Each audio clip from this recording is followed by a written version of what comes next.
Bonjour et bienvenue dans cet épisode qui s'intitule « Réduire coûts et stocks, est-ce la priorité ?» C'est un article qui figure sur mon site web dans la rubrique « Mythes et réalités » de la catégorie « Lean Enterprise ». Et c'est une mise en garde contre cet objectif, à mon sens inadéquat, de la réduction des coûts et des stocks en utilisant les outils et méthodes du Lean. L'article est paru il y a déjà quelques années. Aujourd'hui, il est vrai, cette obsession vers la réduction des coûts et des stocks est un petit peu moindre, encore que. Chasser les gaspillages pour réduire les coûts est presque devenu la définition du Lean pour un grand nombre de personnes et un appât irrésistible pour la plupart des décideurs et managers. Or, réduire coûts et stocks, est-ce bien la priorité ? Dans les différentes définitions proposées par les théoriciens du Lean, dont Jim Womack, la priorité est donnée à l'identification et à la création de valeur pour les clients. L'utilisation au plus juste des ressources est un moyen d'y parvenir, en se distinguant de la concurrence et en maximisant la création de valeur. Quant à la réduction des coûts, c'est un corollaire de cette frugalité.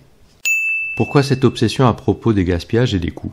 Lean ayant été longtemps considéré comme relevant de l'opérationnel, c'est-à-dire la production, la logistique, etc., comme pouvait le laisser supposer sa première dénomination Lean Manufacturing, c'est dans les ateliers et les entrepôts que les premières initiatives ont été mises à l'épreuve. Or, les opérationnels ont peu de leviers pour créer de la valeur pour le client, mais à l'inverse, ils peuvent améliorer quasiment à l'infini les opérations en cherchant à être plus efficients, à accélérer les flux ou encore à réduire les défauts et améliorer la qualité. Ces améliorations, synonymes d'économie, intéressèrent rapidement le management pour justifier ces initiatives par un retour sur investissement et engranger les gains promis. Cependant, ces démarches ne produisent que rarement les résultats attendus et génèrent de la frustration auprès des acteurs qui constatent pourtant à leur niveau des améliorations souvent spectaculaires. Frustration, échec, comment cela est-il possible ? D'abord, il faut comprendre que les initiatives locales de terrain sont le plus souvent déconnectées du but de l'entreprise. Elles améliorent en apparence des activités ou des processus sans qu'une réflexion systématique préalable valide que ces activités et processus sont bien utiles et contribuent effectivement aux objectifs de l'entreprise. Le cas le plus décevant est d'avoir amélioré un processus voué à disparaître ou qui constitue lui-même un gaspillage. Dans ce cas, le temps et les ressources ont été consommés en pure perte. Dans un cas moins extrême, le temps et les ressources ont été consommés pour améliorer un processus marginal dont l'amélioration sera insignifiante au global, bien qu'éventuellement spectaculaire sur place. Il faut ensuite rappeler que la réduction des coûts et des stocks se heurte forcément à une limite absolue, qui est 0. Une fois qu'il n'y a plus de dépenses et aucun stock, c'en est fini de l'amélioration continue.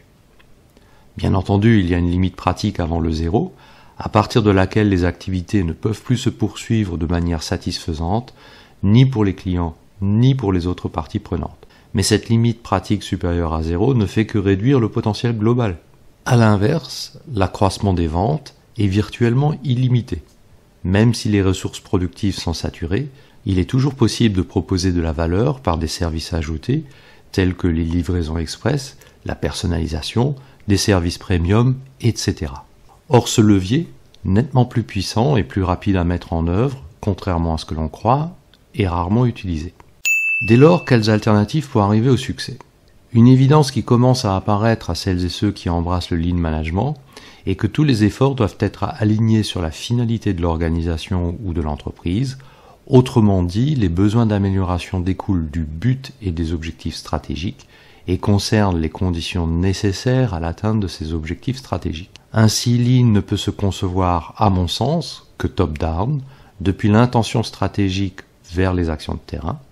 Pour que les opérationnels puissent trouver les champs d'application des outils et méthodes Lean, il faut soit que le management leur désigne des besoins à couvrir en mode directif, ou communique de manière transparente et pédagogique sur les intentions stratégiques, ainsi que sur la cascade des conditions nécessaires pour les réaliser, en mode plus participatif.